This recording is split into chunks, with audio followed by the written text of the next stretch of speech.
በሰላማዊ ትግል ያለ ጥርጥር ምርጫ ካለም እውነተኛ ምርጫ 99% ብልጽግናን ለማሸነፍ የተዘጋጀ ኃይል እንዳለ መላው የኢትዮጵያ ህዝብ እንዲያቀልን እንፈልጋለን። ዝግጁ ነን። አቅምም ብቃትም አለን። በሰው ኃይልም ተጠናክረናል።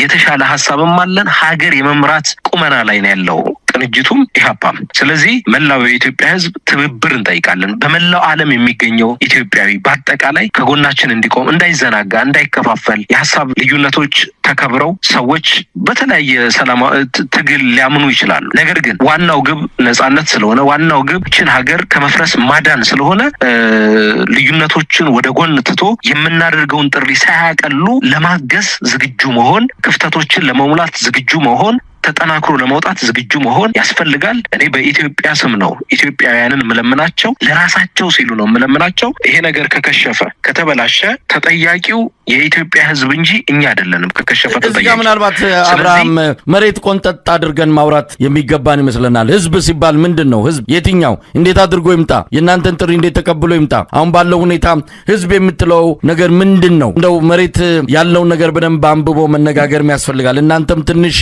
ምናባዊ ያደረጋችሁት ነው። እናንተ ሄዳችሁ ካላመጣችሁት ህዝቡ እንዴት እናንተ ጋር ይምጣ የሚለውም ነገር በጥያቄ መልክ የሚነሳ ነው። ህዝቡ እንዴት እናንተ ጋር ይምጣ? ህዝቡ ቁጭት አለበት። ይሄው አሳየኮ መምህራን ተቃውሞ አላቸው። የሐኪሞች ተቃውሞ ወጥተው አሳዩን። በየቦታው ህዝቡ እጁን እያጣመረ እየወጣ ነው። ያንን የሚያስተባብር የፖለቲካ ኃይል ግን የለም። ስለዚህ እናንተ ህዝቡ ወደ እናንተ እንዲመጣ ጥሪ ከምታደርጉ እናንተ ወደ ህዝቡ ለምን አትሄዱም? አዎ ምህዳሩ በጣም ጠባብ ነው።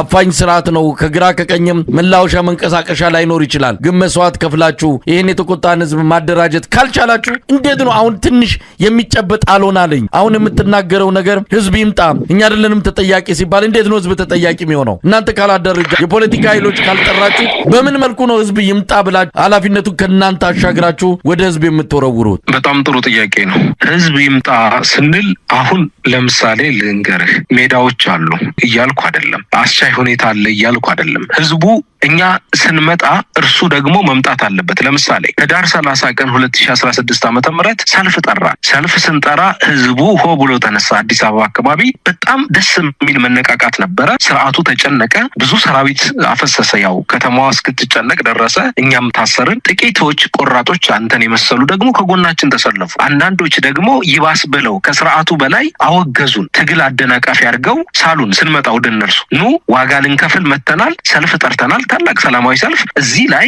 ከሀገር ውጭ ያሉ እንኳን ፋኖን እንደግፋለን፣ ኦሮሞ ነጻነት ሰራዊት እንደግፋለን የሚሉ ወገኖች እኛን እንደ ጠላት አድርገው ቀጠቀጡን። በዚህ ጋር ብልጽግና አለ ጠላት አፍኖ በረሃ አዋሽ አርባ ወሰደን። ሰብአዊ መብታችንን ገፉ። ከፍተኛ ቶርቸር ነው የተፈጸመ። እዚህ ጋር ደግሞ እኛ ወደ ህዝቡ መተንም ህዝቡ በሚገባው ልክ አልተቀበለንም። ስንታሰር ወደ የቤቱ ገባ። ይሄ መቆም አለበት። እኔ ለህዝቡ መስዋዕት ለመክፈል ለመሞት ተዘጋጅ ስወጣ ህዝቡም ለኔ ሊሞት ዝግጁ መሆን አለበት። ለሀገሩ ለነጻነቱ ማለት ነው። ቆራጥነት ይፈልጋል። ስለዚህ እኛ ያላረግኑን አይደለም። እስካሁን ሞክረናል። በጣም በብዛት ሄደናል። የማይደፈሩ ትላልቅ ነገሮችን ደፍረናል። በዚህ በጣም አስቸጋሪ በሆነ ሁኔታ ውስጥ እየተንቀሳቀስን ያለ ነው። አሁንም ህዝቡ በየአካባቢው አሉ። አባላት ኢህአፓዎች አሉ፣ በየቦታ አባላት መያዶች አሉ። አንድ ኢትዮጵያ ዲሞክራሲያዊ፣ አማራ ጊዮናዊ ምናምን ሌሎችም አሁን ነገ የሚቀላቀሉን ፓርቲዎች አሉ። ስለዚህ ህዝቡ እኛ ወዳለንበት ይምጣ። እኛም ወደ እርሱ እየመጣን ነው። ለምሳሌ በቅርቡ ደግሞ ያቀርናቸው ትላልቅ ሰላማዊ ትግል አማራጮች አሉ። ምርጫ አለ ተብሏል አይደል እንዴ? በዚህ ምርጫ ሰዓት ደግሞ የበለጠ ወደ ህዝቡ እንመጣለን እኮ። ሜዳ አለ እንግዲህ፣ አንዱ ምቹ ሜዳ አለ ማለት ነው። ስርዓቱ የሚፈተንበት ሰልፍ ልንጠራ በት እንችላለን። ምርጫውን ህዝባዊ ስብሰባዎች እናደርግበታለን። መብት ስላለ በሞንታርቮ መቀስቀስ ኢትዮጵያ ውስጥ የሚቻለው ምርጫ ሰሞን ነው።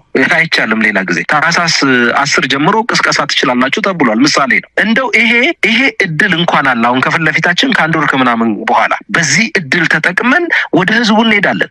በተለያዩ አማራጮች እንደርሳለን። በዚህ ሰዓት ህዝቡ አለሁላችሁ እንኳን ደህና መጣችሁ ብሎ ከጎናችን ሊቆም አብሮን ሊሰለፍ ለምናደርግለት ጠንካራ ሰላማዊ ትግል አብሮ ከጎናችን ሊቆም ግድ ይለዋል።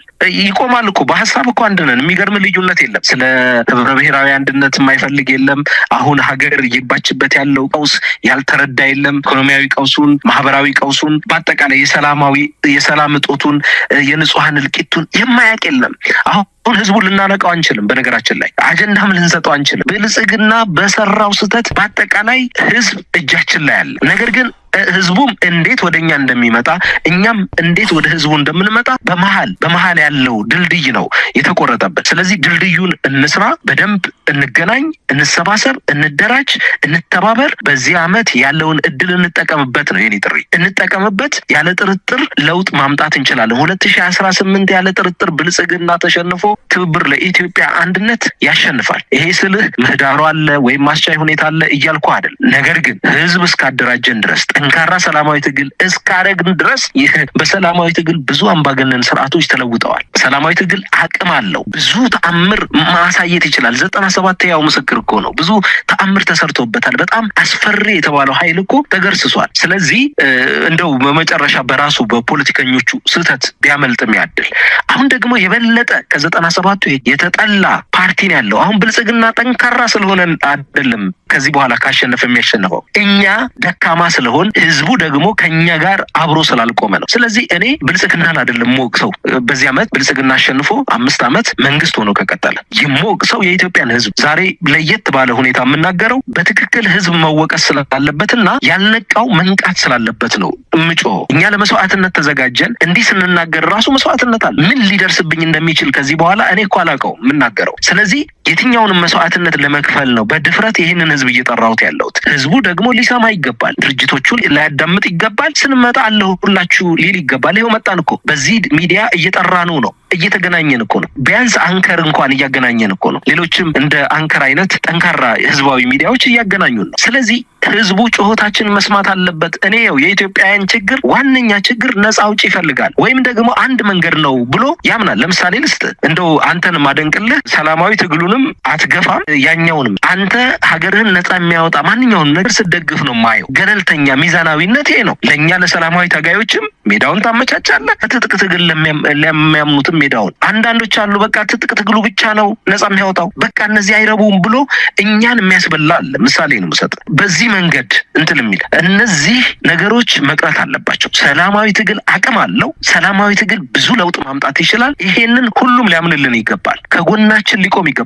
ይሄን ስንል እኛ የማንኛውም ትግል አደናቃፊዎች አይደለንም። እኛ የራሳችን የሰላማዊ ትግል አማራጭ ያዋጣል ብለን አምነን በእምነታችን መስዋዕትነት የምንከፍል የራሳችን መርሆች ያለን ታጋዮች ነን። ስለዚህ ይሄንን ማንነት አክብሮ ከጎናችን ሁሉም ኃይል ሊሰለፍ ይገባል። በሰላማዊ ትግል ምንም ተስፋ መቁረጥ አያስፈልግም። አልተሞከረም። ኢትዮጵያ ውስጥ ምንም አላረግንም እስካሁን ድረስ። በነጻነት እንደ ልባቸው እንዲሆን ያደረግነው እኛው ነን። እኛ ስላልተጠናከረ፣ እኛ ለነጻነታችን ስላልቆምን፣ እኛ ፓርቲዎችን ጭምር ቆራጦች ስላልሆን ዝም ብለን የፓርቲ ፕሬዚዳንት፣ የፓርቲ አባል፣ የፓርቲ ምናምን ፖለቲከኛ እየተባል ትናንሽ ትግሎችን እያደረግን ስሙን ብቻ ይዘን መኖር ስለምንፈልግ ነው። ቁርጠኝነት ያስፈልጋል። ያለ መስዋዕትነት ነጻነት፣ ያለ ቆራጥነት ነጻነት አይገኝም። ነጻነት ዝም ብሎ ቤት ላይ በማውራት ቁጭ ብሎ በመተቸት በመሳደብ በማጣጣት ተስፋ አስቆራጭ ነገሮች በመናገር አይደለም። ተስፋ በሌለበት ውስጥም ተስፋ የሚያጭር ነገር በማድረግ። ስለዚህ እኛ ተስፋ ነን፣ ለኢትዮጵያውያን አለን፣ ለመስዋዕትነት አለን፣ ለማንኛውም ዋጋ መክፈል አለን። ከጎናችን ሁሉም ይቁም ነው